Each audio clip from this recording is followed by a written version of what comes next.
कठिनाई राम की आई न जाई आवत यही सर अति कठिनाई राम कृपा बिन आई न जाई आवत यही सर अति कठिनाई राम कृपा बिन आई न जाई अति खल बतपागा यही सरली कटेना जाई अभागा अति खल बतपागा यही सरली कटेना जाई अभागा। यहाँ पर कौन आ सकता है? तो बोले बच्चों का नहीं खेल है मैदाने मोहब्बत, यहाँ जो भी आएगा वो सर पे कफन बांध कर आएगा। यहाँ तो साहब कोई मीरा ही आ सकती है जिसको जहर पीने का शौक हो गया हो, जिसको जहर पीने का अभ्यास हो गया हो। यहाँ तो कोई प्रहलाद ही आ सकता है जो ईश्वर के सिवा और किसी की सत्ता को स्वीकार ना करे। यहाँ तो केवल कोई ध्रुव ही आ सकता है जो ईश्वर को पाने के लिए किसी भी हद तक जा सकता है। यहाँ अतिखल जे विषय वक कागा, यहाँ विषय वासना में रत कामी क्रोधी लोभी ये बिल्कुल नहीं आ सकते। कामी क्रोधी लालची इनसे भक्ति ना होए, भक्ति करे कोई सूरमा जाति धर्म और वर्ण सब खोए। यहाँ तो वही आ सकता है जिसके ऊपर भगवान की विशेष कृपा हुई होगी। केवल कृपा से काम नहीं चलेगा। ईश्वर केवल कृपा करेगा ना तो दुनिया के झंझट में फंसा देगा। कृपा करेगा तो ईश्वर कृपा करेगा आपके ऊपर तो आपको बढ़िया मकान दे देगा, आपको बढ़िया गाड़ी दे देगा, नौकर चाकर बंगला कोठीकार बिजनेस व्यापार बढ़िया नौकर चाकर खूब धनमत्ता से आपको ओतप्रोत कर देगा जब ईश्वर कृपा करता है। और उसी संसार के उस बंधनों में आप बंध जाओगे जब ईश्वर कृपा करेगा। लेकिन जब विशेष कृपा करता है, अति हरि कृपा, केवल कृपा नहीं विशेष कृपा, अति हरि कृपा। जब ज्यादा कृपा करता है तो क्या करता है कि पांव दे ये मार्ग सोई, तब कहता है कि भैया मैंने तुम्हारे ऊपर विशेष कृपा किया है, अब थोड़ा सत्संग की तरफ मुड़ जाओ, थोड़ा इधर भी चलो। विशेष कृपा, केवल कृपा नहीं। तो मैं आपको बताऊं, भरोसा रखना कि आपके ऊपर केवल कृपा नहीं विशेष कृपा हुई, बहुत बड़ी कृपा हुई। और इस कृपा को आप नजरअंदाज मत कीजिएगा, इस कृपा का आप लाभ उठाइए। और एक दिन नहीं, हमेशा और हमेशा ईश्वर की कृपा हमारे आपके ऊपर बरसती है, बनी रहती है। इस संसार में ईश्वर की कृपा सतत बरसती है, अहरनिश बरसती है, बराबर बरसती है, सुबह शाम बरसती है, दिन रात बरसती है, बचपना जवानी बुढ़ापे में बराबर बरसती है। अमीर गरीब सबके ऊपर भगवान की कृपा बरसती है, परंतु उसका फायदा हर व्यक्ति नहीं उठा पाता है, उसका लाभ सबको नहीं मिलता है। जैसे बरसात होती है तो किसान जो होशियार है, जो चतुर है, जो कर्मठ है, बरसात हुई और बरसात रुकी तो रात को अपने बेटे को जगाता है, बेटा चलो बरसात आई थी रुक गई है, फावड़ा लेकर चलो खेत में बेड़ बना करके और बरसात के पानी को रोकना है। जो कर्मठ है, जो चतुर है, होशियार है, वो किसान अपने बेटे को जगाता है। दोनों फावड़ा लेकर खेत में पहुंचते हैं और मेड़बंदी करके और पूरे बरसात के पानी को साहब रोक लिया करते हैं। जो बरसात का पानी उसके खेत में गिरा, मेड़बंदी करके वो किसान पूरे बरसात के पानी को रोक लिया करता है और कालांतर में वो खेत पानी को अच्छी तरीके से सोख लिया करता है। और जो आलसी लोग हैं, जो कामचोर लोग हैं, वो बरसात हुआ अपने घर में आराम से सोए पड़े हैं। जब तक पानी बरसा तब तक उनके खेत में टिका रहा, इसके बाद जिधर रास्ता मिला निकल गया। अब पानी दोनों के खेत में बराबर बरसा, फर्क क्या रह गया? एक ने मेड़ बना करके खेत के पानी को रोक लिया, खेत पानी सूख गया, फसल जब बोया तो खेत में नमी बढ़िया थी इसलिए बढ़िया फसल लगी। और दूसरा रात को सोया था, बरसात हुआ, पानी बह गया। दोनों में अंतर है। अब कोई कहे कि अंतर ऊपर से तो नहीं, हमारे अपने कर्मों के खोटेपन से हमारे जीवन में अंतर आया। इसलिए उसकी कृपा अहर्निश बरसती है, सतत बरसती है, 24 घंटे बरसती है। बस उसकी कृपा का अनुभव करना है, उसकी कृपा को स्वीकार करना है, अपने अंतःकरण में उतारना है। तो हम सभी लोग बड़े भाग्यशाली हैं कि भगवान की कृपा रूपी अमृत की बरसात हो रही है और इसमें हम सब लोग भीग रहे हैं। तो तेरी बन गई है, तेरी बन जाएगी गोविंद गुणे गाए से, तेरी बन जाएगी गोविंद गुणे गाए से, तेरी बन जाएगी गाए से, तेरी बन जाएगी, तेरी बन जाएगी गोविंद गुणे गाए से, तेरी बन जाएगी।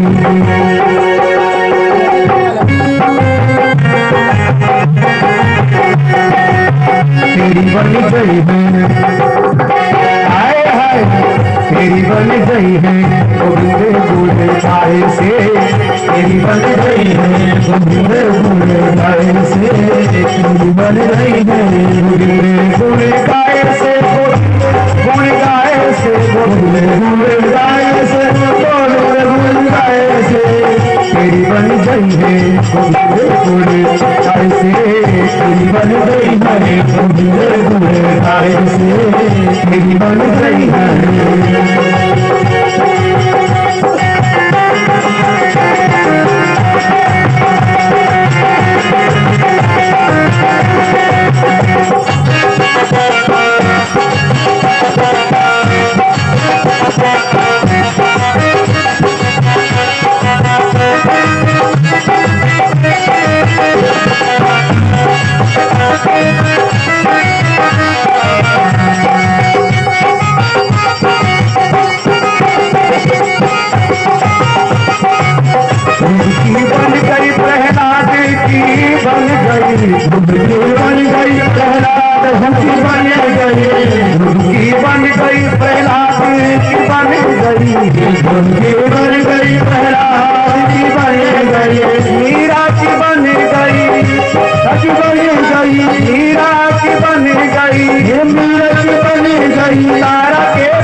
तेरी वाली गई है।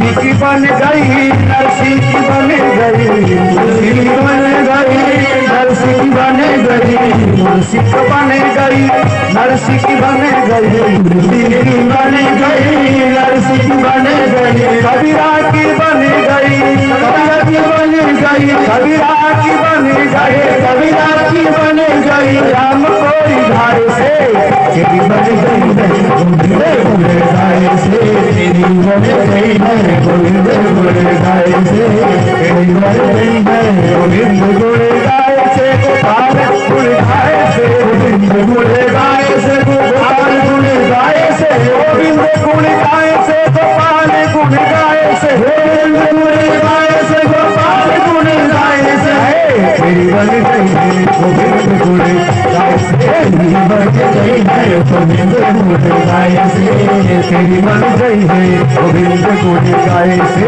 तेरी बन गई है गोविंद गुण गाय से, तेरी बन गई है। सरकार ऋषियों ने प्रश्न किया, गुरुदेव नारद जी महाराज व्यास जी को श्रीमद् भागवत कथा की रचना करने के पश्चात नारद जी महाराज वहां से चले गए, तो व्यास जी महाराज ने फिर क्या किया? तो नारद जी महाराज ने व्यास जी को 4 श्लोकों वाली भागवत जो सुनाई थी, उसी की व्याख्या व्यास जी महाराज ने किया और उसको विस्तृत किया।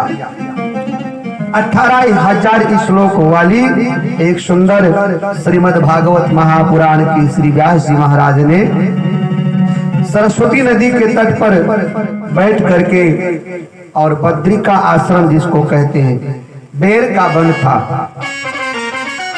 उस बेर के वन में बैठ करके 18,000 श्लोकों वाली उस भागवत की रचना किया। हमारे आप सबके ऊपर हमारे ऋषि मुनियों का बहुत बड़ा ऋण है। ये हमें जो शास्त्र मिला है, ये ऐसे नहीं बनाए गए, इसमें बहुत मेहनत लगा, बहुत तपस्या, बहुत साधन और बहुत समय इसमें लगा। तो हमारे आप सबके ऊपर इसीलिए ऋषियों का ऋण है। अब भागवत की रचना हुई, लेकिन इसका प्रचार प्रसार कैसे हो, इसके लिए व्यास जी महाराज को एक योग्य शिष्य की आवश्यकता पड़ी। कि कोई योग्य शिष्य मिल जाए तो इस वस्तु को जन जन तक पहुंचा दे। तो व्यास जी महाराज ने उसको सुरक्षित रखा। संजोग से एक समय व्यास जी महाराज के कुछ शिष्य अपने गुरु की आज्ञा का पालन करते हुए जंगल में लकड़ी काटने के लिए गए। तो वहां एक दिन उनको डर लगा, और जब डर लगा तो लौट करके आए और व्यास जी से बोले कि गुरुदेव, जंगल में हमें बहुत डर लगता है, हमें कोई ऐसा मंत्र बताओ जिससे कि हम जंगल में जब जाएं तो हमें डर न लगे। तो व्यास जी महाराज ने उन अपने शिष्यों को कुछ श्रीमद् भागवत के श्लोक को रटा दिया और बोले, बेटा जंगल में जाना, यदि तुम्हें भय लगे तो इन श्लोकों का पाठ करना, तुम निर्भय हो जाओगे, निडर हो जाओगे। अब व्यास के शिष्य उन श्लोकों का पाठ करते हुए जंगल में लकड़ियां तोड़ रहे थे। उसी क्षेत्र में आसपास में वीतरागी परम वैरागी श्री सुखदेव जी महाराज कहीं समाधिस्थ थे, लेकिन शब्द जब जाकर कानों में टकराया तो समाधि से बाहर आए, और जहां से सुंदर श्लोक उच्चारण हो रहा था, उच्चरित हो रहा था, उन शब्दों की तरफ चुंबक की भांति खींच गए और निकट जाकर के व्यास जी महाराज के शिष्यों से पूछा, अरे भैया तुम लोग कौन हो? और ये जो तुम गा रहे हो इसमें बड़ी बड़ी मिठास है, बड़ा माधुर्य है, ये है क्या? भागवत बहुत मीठा है। दुनिया में जितने रस हैं उनमें सबसे मिठास यदि किसी रस में है तो भगवान की कथा में। इतना मीठा दुनिया में और कोई रस नहीं है, और इसलिए इसको देवता लोग मिलकर के गाते हैं। आप पूछो कौन कौन गाते हैं, तो इसका जवाब रामचरितमानस में गोस्वामी तुलसी बाबा ने दिया। बोले गावत ब्रह्मादिक मुनि नारद, वाल्मीकि विज्ञान विशारद, सुख सनकादि शेष अरु सारद, बरनी पवन सुत कीरति की, गावत संतत शंभु भवानी, अरुघट संभव मुनि विज्ञानी, व्यास आदि कवि भरज बखानी, गरुड़ सब लोग गाते हैं। क्या ब्रह्मा, क्या नारद, क्या इंद्र, क्या वरुण, क्या कुबेर, क्या सारे मिलकर के देवता लोग भगवान के गुणानुवाद का गायन करते हैं। इसलिए तुलसी बाबा ने रामचरितमानस में कहा, रामय सुमिरिय गाइए रामय, भगवान की कथा को गाइए गाइए गाइए, क्योंकि जो गाओगे वो अपना होगा, जो गाओगे वो अपना होगा, जो खाओगे वो अपना नहीं होगा, जो खाओगे वो अपना नहीं होगा, वो तो मलमूत्र के मार्ग से वो व्यर्थ हो जाएगा, लेकिन जो गाओगे वो अपना होगा, जो खिलाओगे वो अपना होगा, जो खिलाओगे वो अपना होगा। इसलिए खाने पे जोर नहीं, खिलाने पे जोर दीजिए, खाने पे नहीं। अरे खाने पे क्या जोर देना साहब, खाने के लिए तो ऊपर वाला वो बैठा हुआ है, वो सबका भरण पोषण करता है, वो सबकी उदर पूर्ति करता है। 84 लाख योनियां, इनमें सक्षम केवल ईश्वर ने जीव को बनाया है, बाकी सब खा रहे हैं, सब जी रहे हैं। कुछ जीव जंतु तो जल में रहते हैं, उनकी भोजन की व्यवस्था भी परमात्मा ही करता है ना। कुछ जीव जंतु जल में रहते हैं, उनके भोजन की व्यवस्था परमात्मा ही करता है। कुछ जीव जंतु धरती में गड़े हुए होते हैं, धरती के अंदर दबे होते हैं, समय समय पर बरसात में निकलते हैं, उनके भी भोजन की व्यवस्था परमात्मा करता है। कुछ जीव जंतु पहाड़ पर रहते हैं, तमाम कीड़े पतंगे हैं, उनके भी भोजन की व्यवस्था परमात्मा करता है। बाकी जो धरती पर हैं वो तो हैं ही, सब जगह सबकी व्यवस्था ईश्वर करता है। जब दांत न था तब दूध दिया, अब दांत दिया तो है अन्न भी दे हैं। जल में थल में पशु पक्षिण में, सबकी सुधि लेत सो तेरी भी ले हैं। जान को देत जहान को देत, अजान को देत ओ तो है भी दे हैं। अरे मन मूर्ख सोच करे क्यों, सोच करे कछु हाथ न आई है। ईश्वर सबको देता है, हमें आपको भी वही देता है। इसलिए खाने की अपेक्षा खिलाने में ज्यादा भरोसा रखना। जो आप खिलाओगे वो आपका स्वर्णिम अक्षरों में लिखा जाएगा, जो आप गाओगे वो अपना होगा। एक छोटा सा मैं आपको उदाहरण दूं। पुराने जमाने में देवरानी और जेठानी दोनों सत्तू, जौ का सत्तू भुना और फिर उसको पीसने के लिए पड़ोस के यहाँ चक्की पे गई, हाथ की चक्की। तो जौ को भून करके सत्तू बनाने के लिए देवरानी जेठानी पुराने जमाने की बात, वो पड़ोसी के घर हाथ की चक्की पर उसको पीसने के लिए गई। यहाँ जो देहात से हमारी बहनें माताएं बैठी हैं, उनको थोड़ा बहुत अभी ज्ञान होगा कि पहले हाथ की चक्की में पीसा जाता था। तो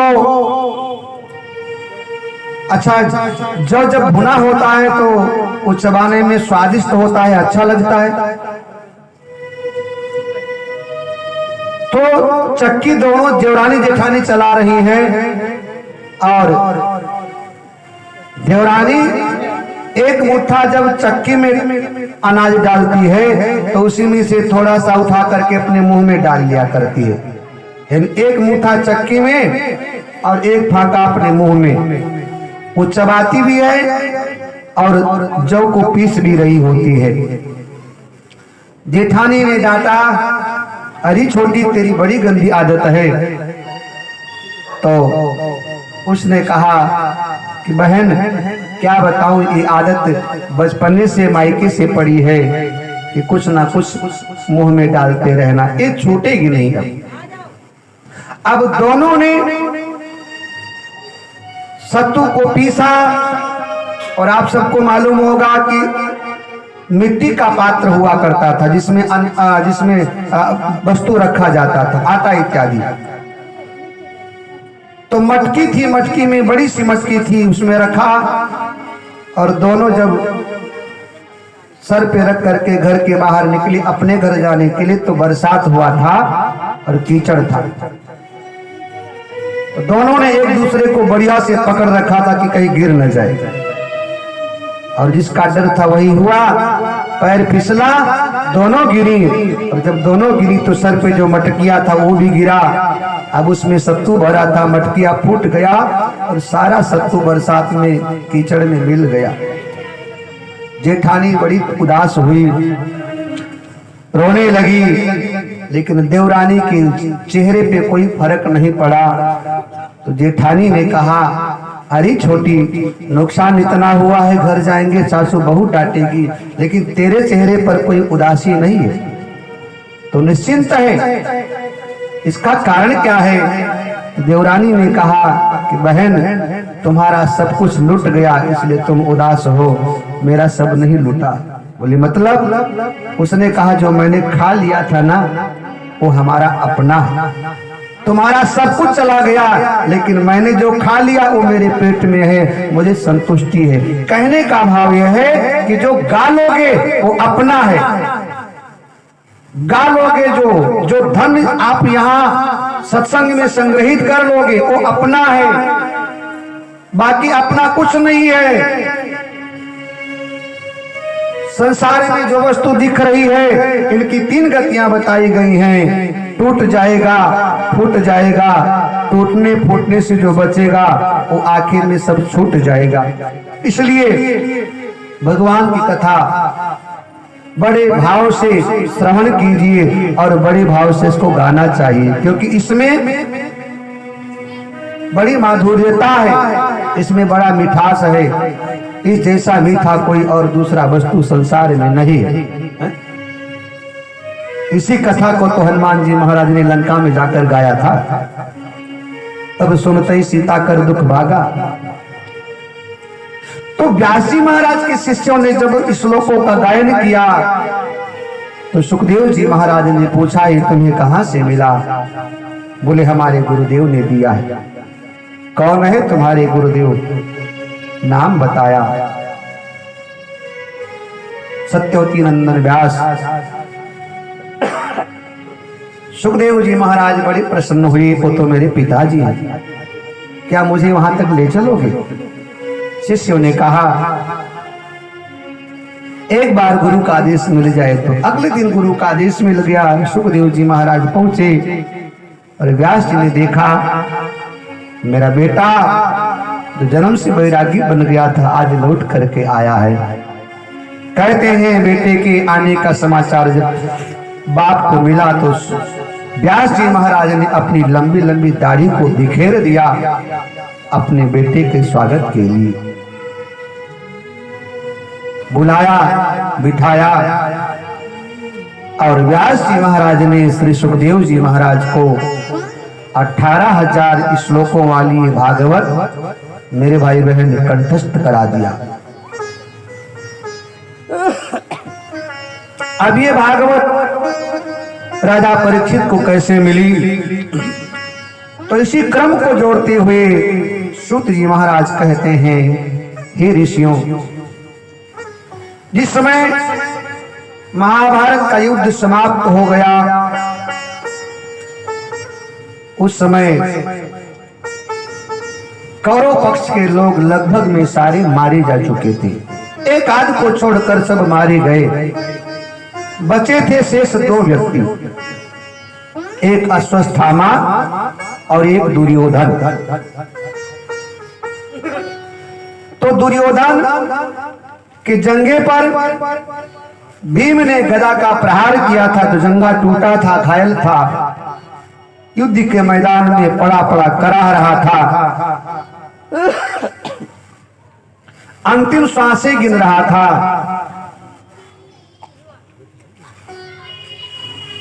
नेत्र में जल भर गया। उसका मित्र अश्वत्थामा पास में बैठा था। मित्र, आप बड़े हताश हैं, इसका कारण क्या है?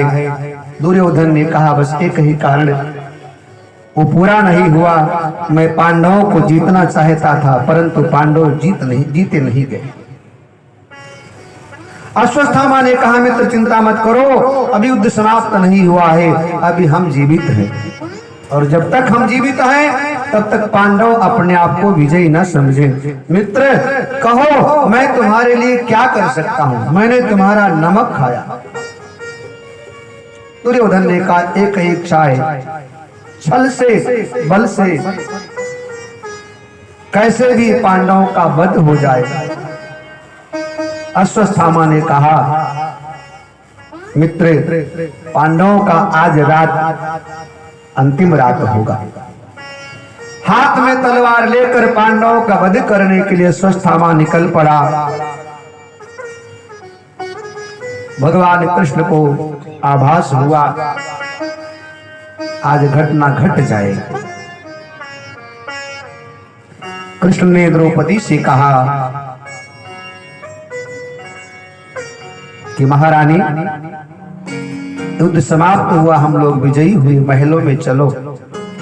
द्रौपदी ने कहा, हे कृष्ण, अब तो जीवन भर महलों में रहना है, इसलिए आज आखिरी रात हम लोग शिविर में बिता ले, इसके बाद तो महलों में ही रहना है, आज आखिरी रात। कृष्ण भगवान ने कहा, नहीं, शिविर में रहना उचित नहीं। लेकिन द्रौपदी नहीं मानी। कृष्ण को लगा होनी प्रबल होती है, तो बोले ठीक है, तुम शिविर में रहना चाहती हो रहो, परंतु हम तो पांडवों को लेकर महलों में जा रहे हैं। भगवान श्याम सुंदर, धर्मराज युधिष्ठिर, अर्जुन, भीम, नकुल और सहदेव पांचों पांडवों को लेकर महलों में चले गए, परंतु द्रौपदी 5 पुत्रों को लेकर और आज आखिरी रात शिविर में बिताने के लिए शिविर में ही सो गई। घनघोर अंधकार जब छाया, रात्रि में नग्न तलवार लेकर अश्वत्थामा शिविर में प्रवेश करता है। युद्ध से थके हुए सारे सैनिक सोए हुए थे, निश्चिंत थे, अब किसी का कोई भय था ही नहीं, सब निश्चिंत होकर सो रहे थे।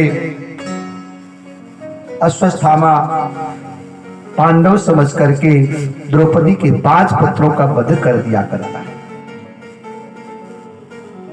धड़ से सर अलग किया और लपेट करके गठरी बना करके दुर्योधन के पास पहुंचा। बोला, मित्र खुशियां मनाओ क्योंकि हम जीत गए। क्या? अश्वत्थामा बोला, पांडवों का सर काट कर ले आए। जैसे दुर्योधन ने सुना पांडव मारे गए, इतना प्रसन्न हुआ, असीमित प्रसन्नता उसके हृदय पर अंकित हुआ, बहुत प्रसन्न हुआ। लेकिन अगले पल दुर्योधन ने खुद को संभाला और उसको धक्का सा लगा। दुर्योधन के मन में विचार आया कि जिन पांडवों ने, जिस किरात वेश में अर्जुन ने भगवान शिव को युद्ध के मैदान में संतुष्ट कर दिया हो, जिस अर्जुन से संतुष्ट होकर के भगवान शंकर अर्जुन को गांडीव धनुष प्रदान करते हैं, जिन पांडवों को जीतना देवताओं के बस की बात नहीं है, उन पांडवों का इतने आसानी से वध करना ये समझ में नहीं आ रहा।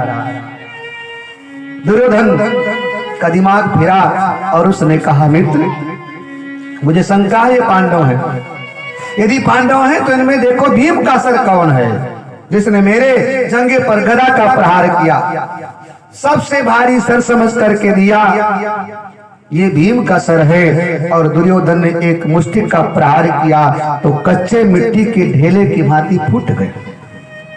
दुर्योधन ने कहा कि नहीं, ये भीम का सर नहीं हो सकता, क्योंकि भीम का सर इतना कमजोर है ही नहीं। और जब देखा तो पांडवों की जगह उनके बालकों का हत्या करके अश्वत्थामा लेकर आया। दुर्योधन चीख पड़ा। उसने कहा, अरे मित्र, तुमने मित्रता का व्यवहार नहीं किया। वैमनस्यता हमारी पांडवों के साथ थी, परंतु तुमने तो हमारे कुल और खानदान का पूरा विनाश कर दिया। इन बच्चों से हमारी दुश्मनी क्या थी? कहते हैं कि दुर्योधन को ऐसा वरदान मिला था कि हर्ष और विषाद, सुख और दुख दोनों बराबर होगा तो मृत्यु हो जाएगी। हर्ष हुआ पांडवों का वध सुनकर, विषाद हुआ आखिरी चिराग भी नष्ट कर दिया, वंश ही मिटा दिया, इसलिए प्राणांत हुआ।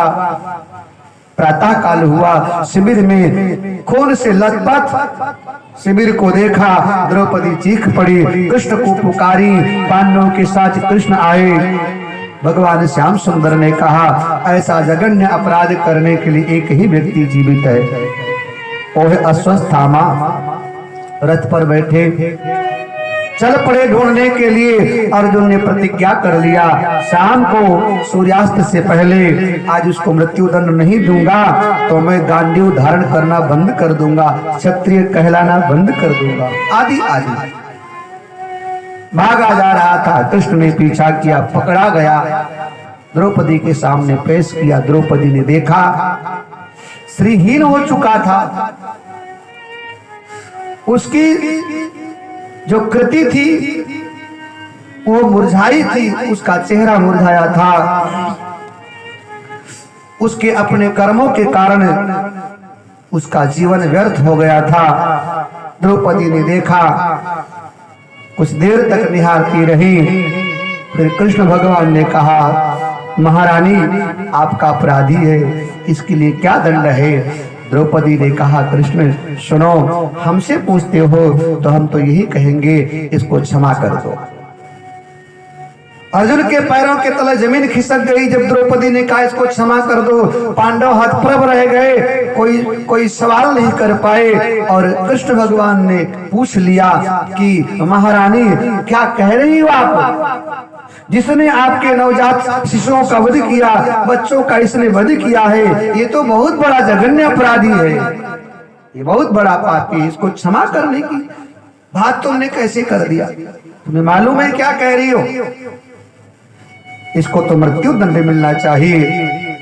तब द्रौपदी अपने हृदय पर पत्थर रख करके, और भारतीय संस्कृति का जो परिचय होना चाहिए, जिस पर हमें गर्व है, मिला है मुझको किस्मत से ख्याल हिंद मस्ताना, पिया करता हूँ हरदम शाम के उल्फत का पैमाना।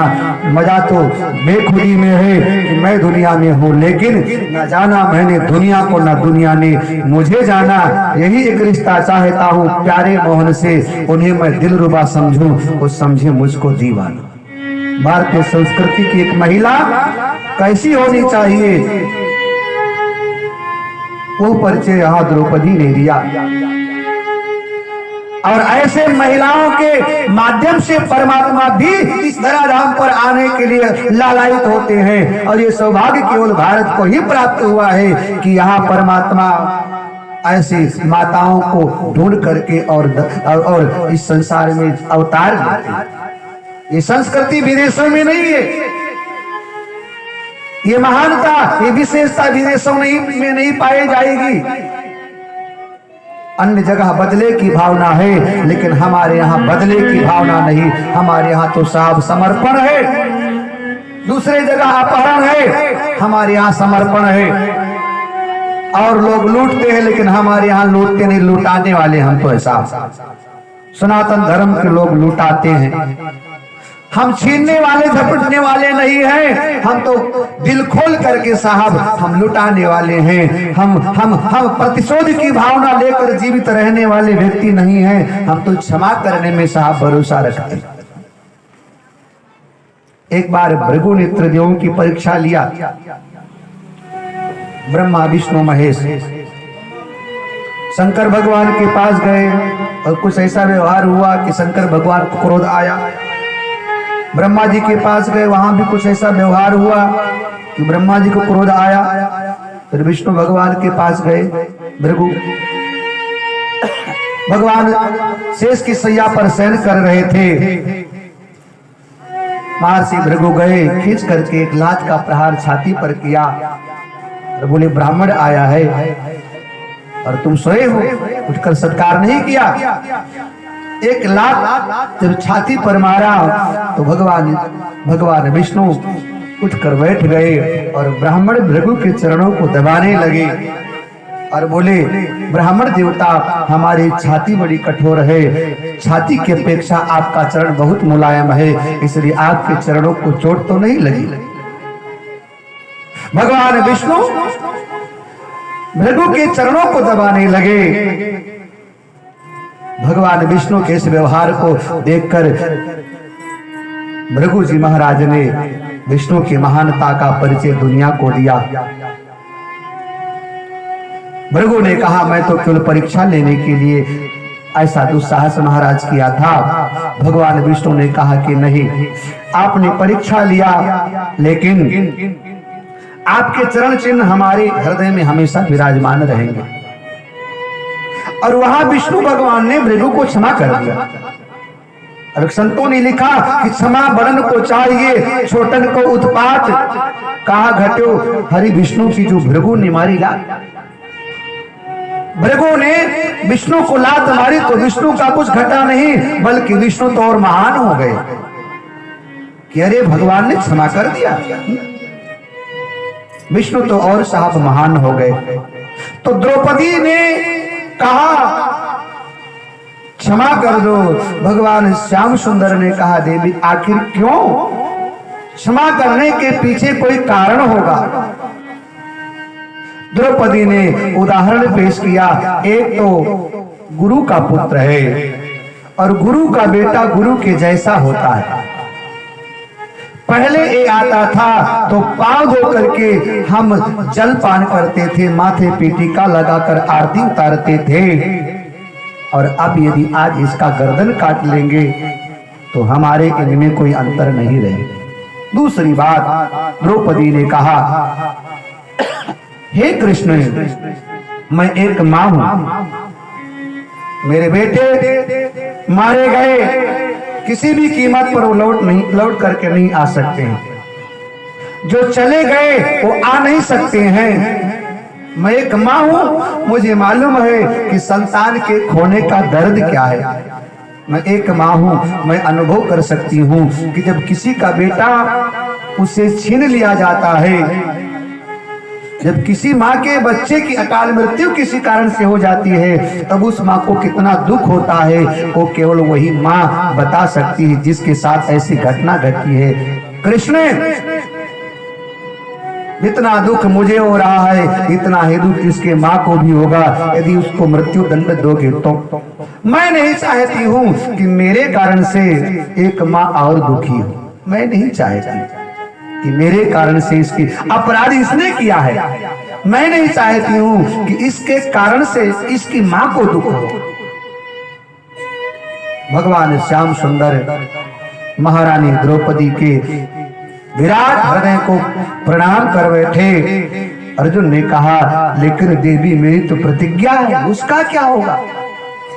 गांडी धारण करना छोड़ दूंगा, क्षत्रिय कहलाना बंद कर दूं, मेरी प्रतिज्ञा।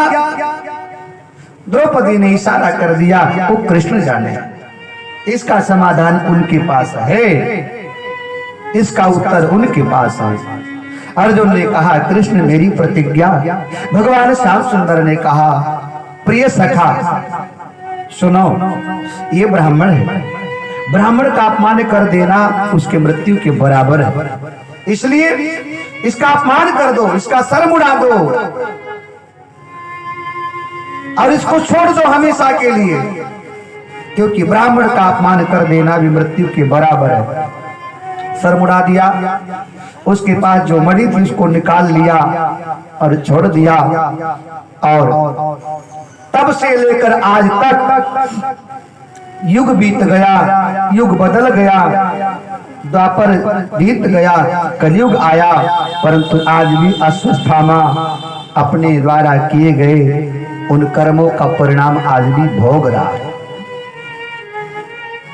ये सप्त चिरंजीवों में एक है, इसलिए आज भी अश्वत्थामा इस मृत्यु लोक में उस अपार पीड़ा को सहन कर रहा है।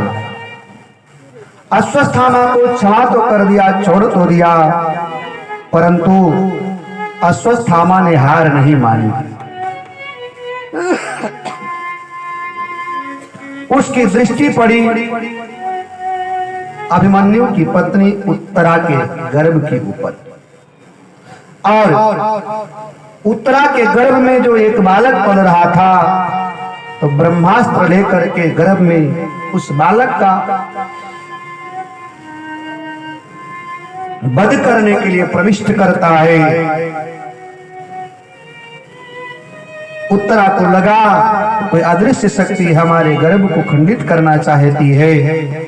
उत्तरा ने भगवान कृष्ण का आवाहन किया, भगवान कृष्ण को पुकारा है।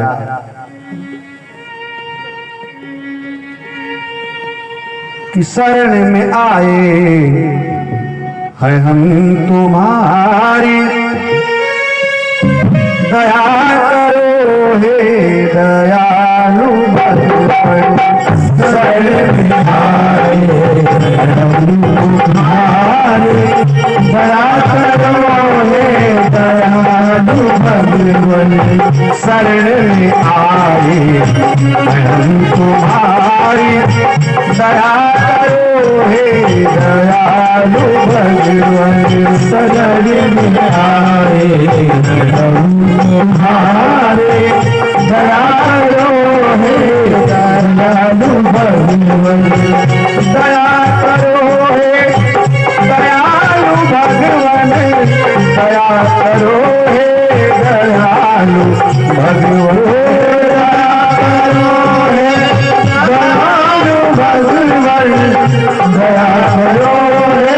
दयालु भगवान। संभालो बिगड़ी दशा हमारी, संभालो बिगड़ी दशा हमारी। दया करो हे दयालु भगवान।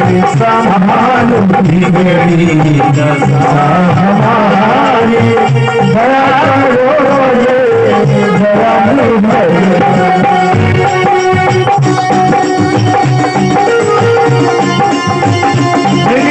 भाव से करिए।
भरो हमारे जान बहती प्रदान कर दो महान सदी भरो हमारे जान बहती प्रदान कर दो महान सदी भरो हमारे जान बहती प्रदान कर दो महान सदी भरो हमारे जान भरती कभी कहा हो किताब हारी कभी कहा हो जान हारी दया करो हे दयालु भगवन सधारण आए तुम्हारी दया करो हे दयालु भगवन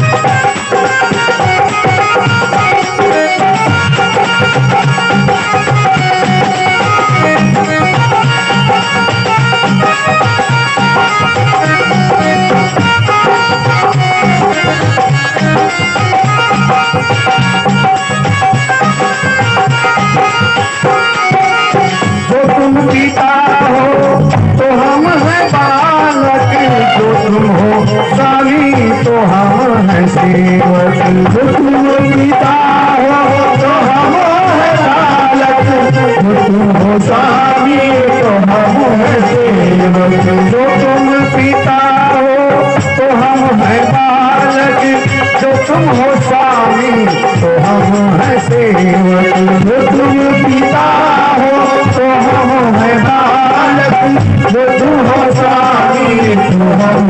सेवक जो तुम हो ठाकुर तो हम पुजारी तो तुम हो ठाकुर तो हम पुजारी दया करो हे दयालु भगवन सधारण आए हम तुम्हारे दया करो हे दयालु भगवन दया करो हे दयालु भगवन दया करो हे दयालु भगवन दया करो हे दयालु भगवन दया करो हे दयालु भगवन समानुति करी दशा हमारी दया करो हे दयालु भगवन समानुति करी दशा हमारी दया करो हे दयालु भगवन शरण में आए हम तुम्हारी दया करो हे दयालु भगवन शरण में आए हम तुम्हारे दया करो हे दयालु भगवन। भगवान की स्तुति किया उत्तरा ने गर्भ में गर्भस्थ शिशु की रक्षा करने के लिए भगवान की स्तुति किया और भगवान ने उत्तरा को दर्शन दिया। और भगवान कैसे हैं? उत्तरा कहती है कि तेरे मोटे मोटे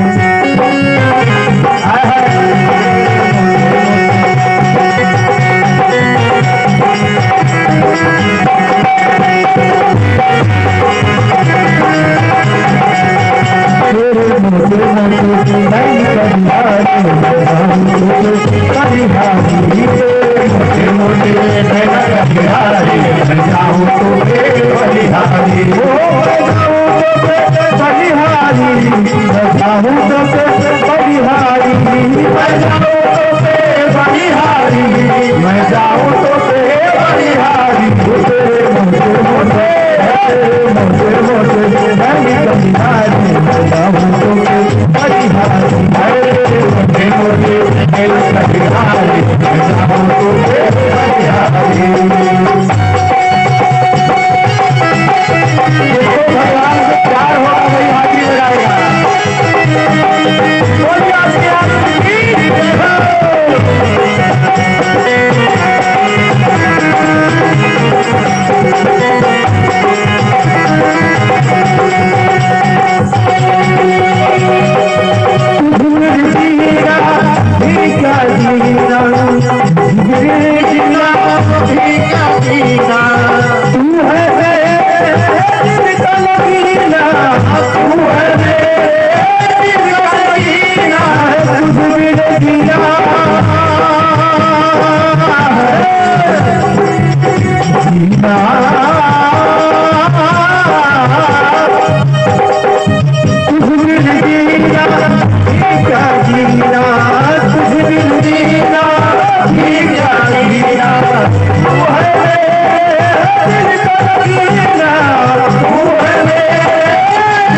वही हाजिरी लगाएगा।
Yeah.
जय जय राम, जय जय राधे, जय जय राम। बोले वृंदावन बिहारी लाल की जय। उत्तरा ने भगवान की स्तुति किया और भगवान का दर्शन किया। कौन कहता है कि दीदार नहीं होता है? आदमी खुद ही तलबदार नहीं होता है। अगर कुछ पाना है तो प्रहलाद बनो तुम पहले, ऐसे नरसिंह का अवतार नहीं होता है। खुद को देखकर आधार बदलना सीखो, वक्त को देखकर व्यवहार बदलना सीखो। जिंदगी ज्वार है, हटकी तो डूब जाओगे, इसलिए धार को देखकर पतवार बदलना सीखो। जो व्यथाएं प्रेरणा दे उन व्यथाओं को दुलारो, जूझ कर कठिनाइयों से रंग जीवन का निखारो। वृक्ष कट कट कर बड़ा है, दीप बुझ बुझ कर जला है, मृत्यु से जीवन मिले तो आरती उसकी उतारो। समर में घाव खाता है उसी का मान होता है, समर में घाव खाता है उसी का मान होता है। सुपाउस वेदना में भी मधुर वरदान होता है। सर्जन में झेलता जो चोट छीनी और हथौड़े की, वही पाषाण मंदिर में कहीं भगवान होता है। रंग वाले रंग से तस्वीर बदल देते हैं, निकला हुआ कमान से वो तीर बदल देते हैं। ऐ नादा तो खुद को नहीं बदल सका, बदलने वाले तो तकदीर बदल देते हैं। एक बार पुकारो तो सही साहब, उस सृष्टि में कहीं भी आप हो वो आपके पास तत्काल आए। उत्तरा के गर्भ में परमात्मा प्रविष्ट कर गए और अश्वस्थामा के ब्रह्मास्त्र का भगवान कृष्ण ने मर्दन किया, उसकी शक्ति को क्षीण किया। कालांतर में एक सुंदर बालक का जन्म हुआ। इसके पहले बालक का जन्म हो, भगवान श्याम सुंदर पांडवों को लेकर पितामह भीष्म के पास गए, क्योंकि महाभारत के युद्ध में भीष्म पितामह ने कौरवों का पक्ष लिया था। तो बाणों की सैया 6 महीने के लिए मिली है। पांडवों को लेकर कृष्ण भगवान मुलाकात करने के लिए गए। देखा कृष्ण आ रहे हैं। भीष्म पितामह ने कृष्ण को मन से प्रणाम किया। निकट जाकर भगवान श्याम सुंदर भीष्म पितामह को पांडवों के समेत प्रणाम करते हैं। संवाद हुआ। इसके पश्चात कृष्ण भगवान ने एक छोटा सा प्रश्न रखा कि पितामह, एक बात मेरे समझ में नहीं आई कि चलो युद्ध होता है तो हर व्यक्ति अपने अपने संबंध के अनुसार लोगों के साथ खड़ा होता है, लेकिन कुछ अवसर ऐसे भी आते हैं जहां संबंध नहीं, जहां न्यायिक प्रक्रिया पर व्यक्ति को जाना चाहिए। जिस समय भरी सभा में द्रौपदी नग्न की जा रही थी, दुशासन के द्वारा आताताई दुर्योधन के आदेश से भगवान ने कहा, उस समय आप जैसे महाबलशाली अजय योद्धा और इस दृश्य को सभा में बैठा देख रहा हो, विरोध ना कर पाए। ये बात कृष्ण ने कहा कि मेरे समझ में नहीं आई। आप चाहते तो ये दृश्य वहां नहीं दिखता, ऐसी घटनाएं नहीं घटती।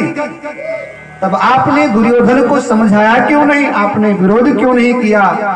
दुर्योधन के अनुचित बातों का विरोध आपको करना चाहिए, क्योंकि आप सामर्थ्यवान थे। पांडव तो विवश थे, वो तो लाचार थे, वो मजबूर थे, वो तो द्रौपदी को दांव में हार गए थे छल से। आप तो लाचार नहीं थे, आप तो मजबूर नहीं थे, आप तो कौरव पक्ष के सेनापति थे, सेनानायक थे।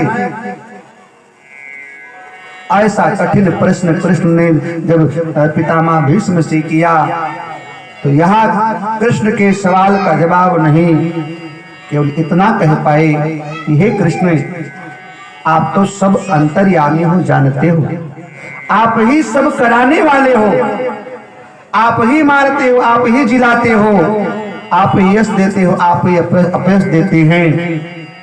उर प्रेरक रघुवंश विभूषण, उर प्रेरक रघुवंश मणि, सबके हृदय में आप ही तो बैठकर प्रेरणा करते हैं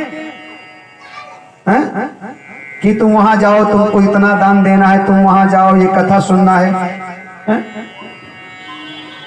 अभी देखिए, ये गुप्त रूप से 1100 रुपए का सुंदर दान आया हुआ है। कहां से आया, कैसे आया? लेकिन आया गुप्त रूप से। नाम पूछा गया तो जवाब था कि नहीं, बस गुप्त है। तो क्या है जी? उन प्रेरक रघुवंश मणि ईश्वर प्रेरणा करते हैं कि जाओ, तुम्हें ये भूमिका दी जा रही है, ये जिम्मेदारी तुम्हें सौंपी जा रही है, यहां जाकर के तुम्हें ये काम करना है। ईश्वर हर हृदय में बैठ करके प्रेरणा करता है। भीष्म पितामह कहते हैं, कृष्ण, आपको तो सब कुछ मालूम है, फिर भी आप ऐसा प्रश्न कर रहे हो। तो सुनो, छोटी सी बात मैं आपको बताऊं कि मैंने दुर्योधन का उस समय अन्न खाया था, और दुर्योधन का अन्न खाने के कारण मेरा मन बिगड़ गया था, और मन बिगड़ा तो मैं उचित और अनुचित का निर्णय समय पर नहीं कर पाया। क्योंकि कहावत है कि जैसा खाओगे अन्न ऐसा बनेगा मन। मैंने दुर्योधन का अन्न खाया था, इसलिए मैं चाह करके भी दुर्योधन के उन गलत बातों का विरोध नहीं कर पाया। और मैं आपको बताऊं इसका परिणाम क्या मिलता है, इसका परिणाम क्या मिलेगा, क्या मिलना चाहिए। यदि आप किसी के गलत बातों का विरोध नहीं कर रहे हैं, सक्षम हैं, सामर्थ्यवान है, तो आप आंख बंद करके बैठ गए, आप सब कुछ देख करके भी अनदेखा कर रहे हो, आंख होती हुई आप और हम अंधे बन जाते हैं, तो परिणाम मालूम है क्या होगा? जो परिणाम पितामह भीष्म के सामने है।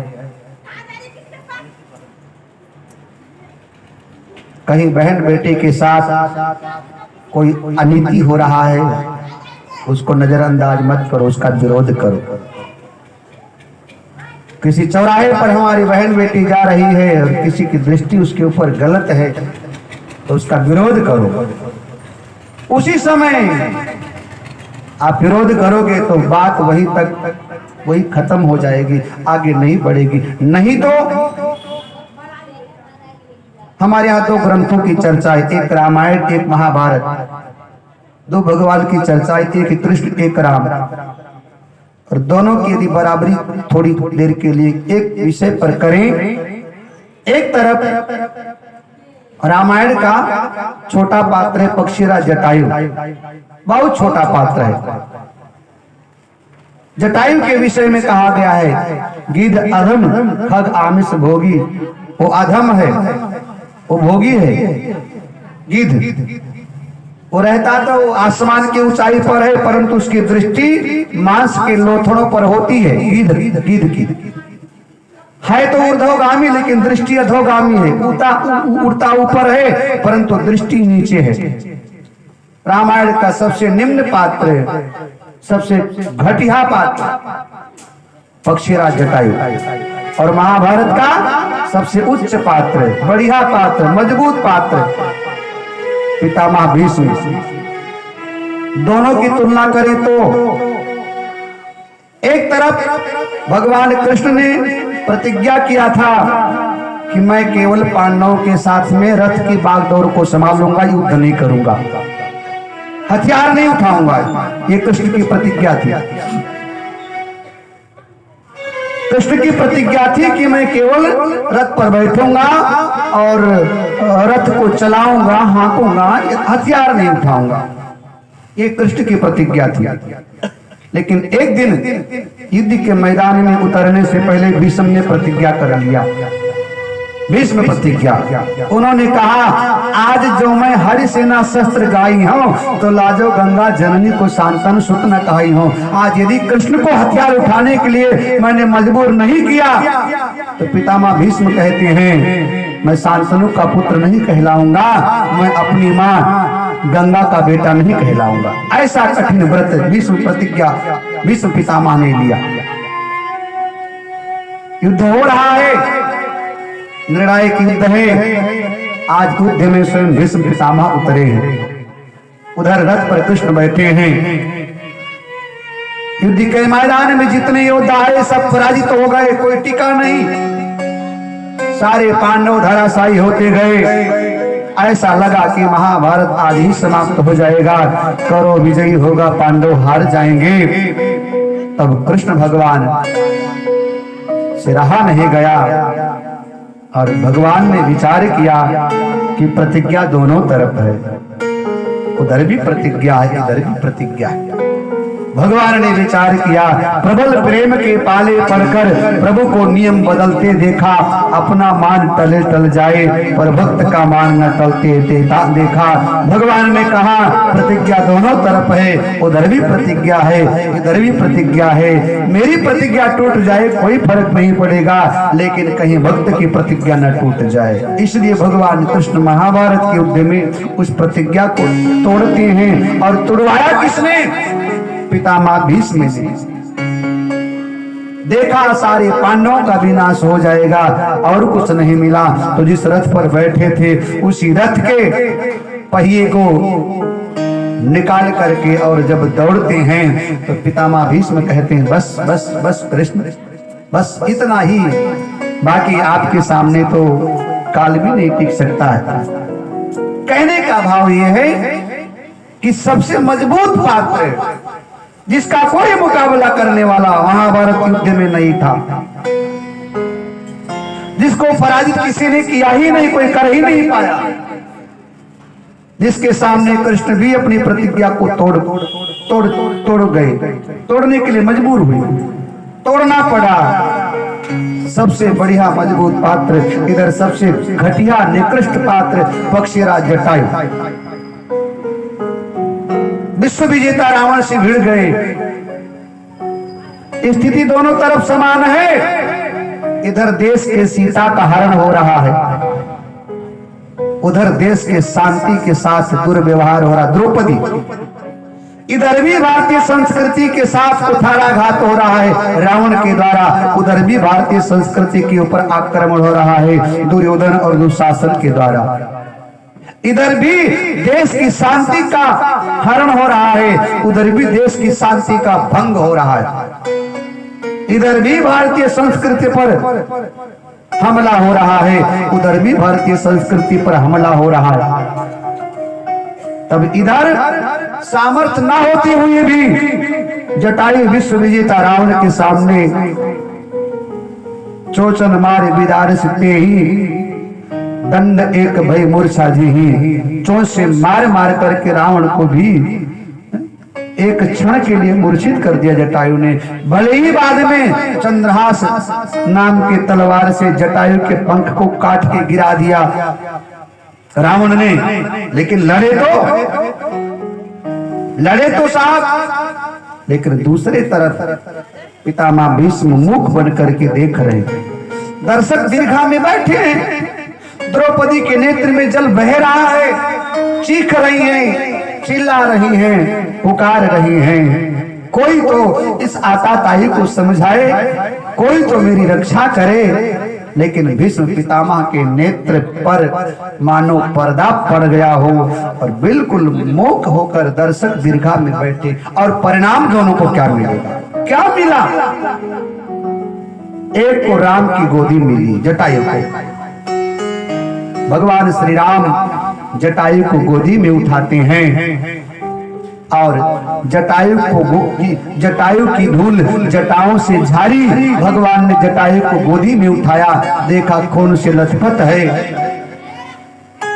कोई वस्त्र नहीं था खून साफ करने के लिए। सरकार ने अपने जटाओं को खोला और जटाओं से जटायु के धूल को भगवान ने झाड़ा पोछा और अपनी गोदी में जटायु को परमात्मा ने दिव्य धाम भेज दिया, गोदी में लेकर। गीत देह तज धरि हर रूपा, भूषण पट बहु पीत पुनीता। और दूसरी तरफ साहब 6 महीने की बाणों की सैया, एक कांटा चुभ जाए तो कितना दर्द होता है ना। जरा सा कहीं कील लग जाए, कहीं ठोकर, कितना दर्द होता है। अब बताओ, जिसको 6 महीने बाणों पे सोना पड़ा हो साहब, दर्द नहीं हुआ? बहुत दर्द हुआ होगा। लेकिन कर्मों का जो परिणाम है वो जरूर मिलेगा। जैसा करनी वैसा फल, आज नहीं तो निश्चय कल। इसलिए भागवत कथा केवल कृष्ण कथा नहीं बल्कि हमारी आपकी कथा है। देश में कहीं शांति का हरण हो रहा है, देश में कहीं हमारी बहन बेटियों के ऊपर ऐसा अत्याचार अनाचार हो रहा है, तो मुख बन करके देखना है, उसका विरोध करना नहीं। परिणाम जटायु जैसे नहीं मिलेगा, पितामह भीष्म की तरह मिलेगा। भीष्म पितामह ने कहा, कृष्ण ये मुझे बाणों की सैया क्यों मिली है 6 महीने तक? पितामह भीष्म कहते हैं, मुझे अपने 7 जन्मों का पूरा ज्ञान है, मैंने कोई अपराध नहीं किया, कोई पाप नहीं किया जिसका परिणाम ये हो। भगवान मुस्कुराए, बोले दादा आपको 7 जन्म तक याद है, लेकिन मुझे तो उसके आगे भी याद है। 1 जन्म की बात नहीं है, कई जन्मों का साहब लेखा जोखा बराबर सामने आता रहता है। बेटा हमारी सेवा करता है, ये हमारे किसी जन्म का पुण्य है। बेटी बहू हमारी सेवा करती है, ये हमारे किसी जन्म का पुण्य है। बेटा बहू सेवा नहीं करता है हमारे किसी जन्म का। जी हाँ, आज हमारे पास जो है ये हमारे किसी जन्मों के द्वारा किया गया सत्कर्म है। आज हमारे पास कुछ नहीं है, ये हमारे किसी जन्मों के द्वारा किया गया अपना कर्म है, ये निश्चित है। भगवान ने भीष्म पितामह को समझाया, इसके पहले जब तुम राजा थे, एक समय घोड़े पर सवार होकर जा रहे थे, रास्ते में एक सांप पड़ा था, तुम्हें बड़ा अपने बल पर अभिमान था, तुमने नोक धनुष के नोक पर उसको उठाया और उठा करके ऊपर फेंक दिया। बबूल का वृक्ष था, बड़े बड़े कांटे थे और उसमें जाकर वो सांप बिंध गया। चूंकि सांप हवा पी करके जीता है, 6 महीने उसकी शेष आयु थी, लेकिन उस दर्द को वो किसी तरह से सहन नहीं कर पाया। 6 महीने तक वहां जीवित रहा, वायु का सेवन करके अंत में मृत्यु को प्राप्त हुआ। वो परिणाम आज तुम्हारे सामने। करता था सो कर चुका, अब कर क्यों पछताए, बोया पेड़ बबूल का तो आम कहां से खाए। भगवान श्याम सुंदर से पितामह भीष्म ने कहा, हे कृष्ण, मेरी एक बेटी है जिसका विवाह मैं आपके साथ करना चाहता हूँ। भगवान श्याम सुंदर समेत सबको बड़ा आश्चर्य हुआ। प्रश्न उठा, आजीवन ब्रह्मचर्य का व्रत रखने वाले दादाजी कहते मेरी बेटी। पांडवों को बड़ा आश्चर्य हुआ, आप तो ब्रह्मचारी हैं, आपकी बेटी। कृष्ण भगवान ने कहा, आपकी बेटी कौन है, क्या नाम है। भगवान श्याम सुंदर से पितामह भीष्म कहते, हे कृष्ण, मेरी बेटी का नाम है बुद्धि। ये बुद्धि जो है ना, ये मेरी बेटी है और ये अभी तक कुंवारी है। मैं चाहता हूं इस मेरे बुद्धि रूपी बेटी का वर्ण कृष्ण कर ले। मेरी बुद्धि, मेरा मन, मेरा चित्त जो चंचल है, जो अस्थिर है, वो कृष्ण के चरणों में लग जाए। मैं अपनी बुद्धि रूपी बेटी का विवाह कृष्ण के साथ करना चाहता हूँ, जिससे मुझे आवागमन से मुक्ति मिल जाए। बड़ा सुंदर संवाद हुआ है, जल की इच्छा किया है, अर्जुन ने बाण मार करके वहां गंगा जी का आवाहन किया है। भगवान श्याम सुंदर पितामह भीष्म से मुलाकात करके द्वारका के लिए जाने के लिए तैयार हुए तो खबर पांडवों को लगी, कृष्ण जाना चाहते हैं। कुंती महारानी रोते हुए कृष्ण भगवान के पास आई और उन्होंने आंचल को फैलाया, हे कृष्ण, मैंने सुना है तुम भगवान हो। भगवान मुस्कुराए और बोले, बुआ जी, आपने बिल्कुल ठीक सुना है, आपने जो सुना है बिल्कुल ठीक सुना है।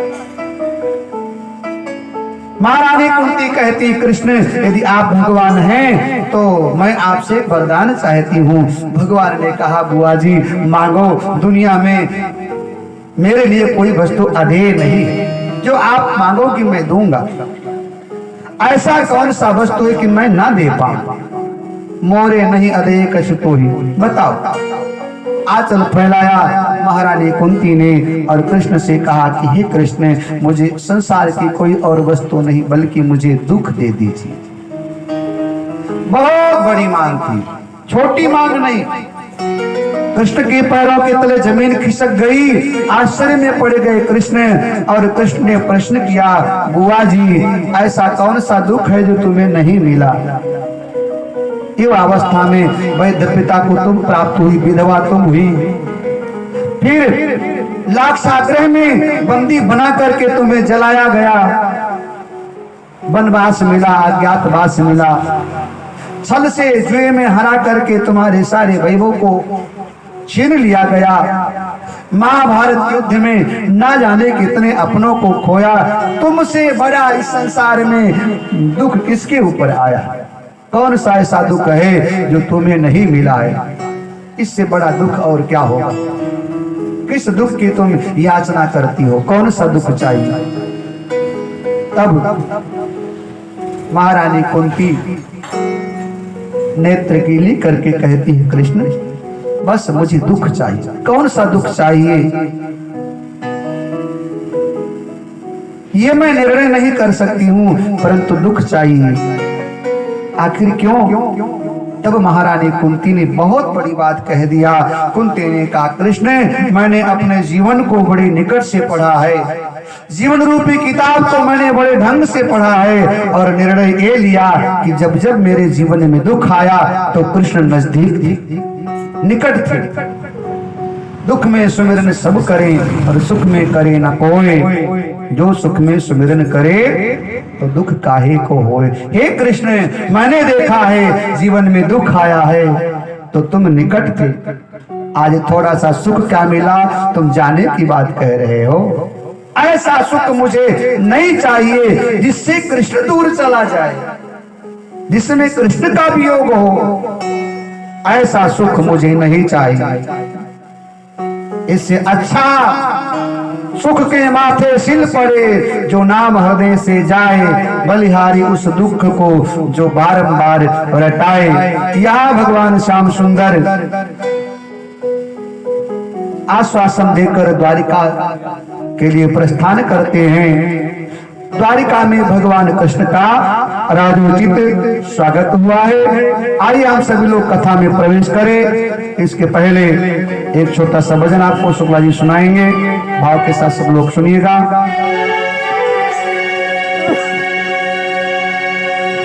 हंस की आंखों में है उसी को भी पी रहा हो, जुदाई का जहर पी करके फिर भी जी रहा। मेरे दिल को तुम्हें उठाना पड़ेगा, उठा के जिगर से लगाना पड़ेगा।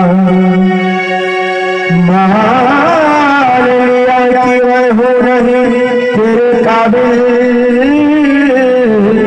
मुझे अपने काबिल बनाना पड़ेगा। मुरलिया वाले रे सावरिया प्यारे रे, मुरलिया वाले रे सावरिया प्यारे रे,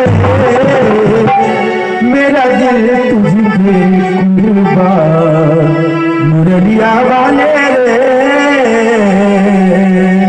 हाय कुर्बान कुर्बान कुर्बान, हाय कुर्बान कुर्बान,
Hãy subscribe cho kênh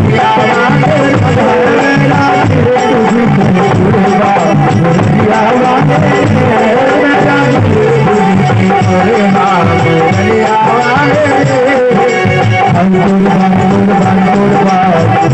để không bỏ lỡ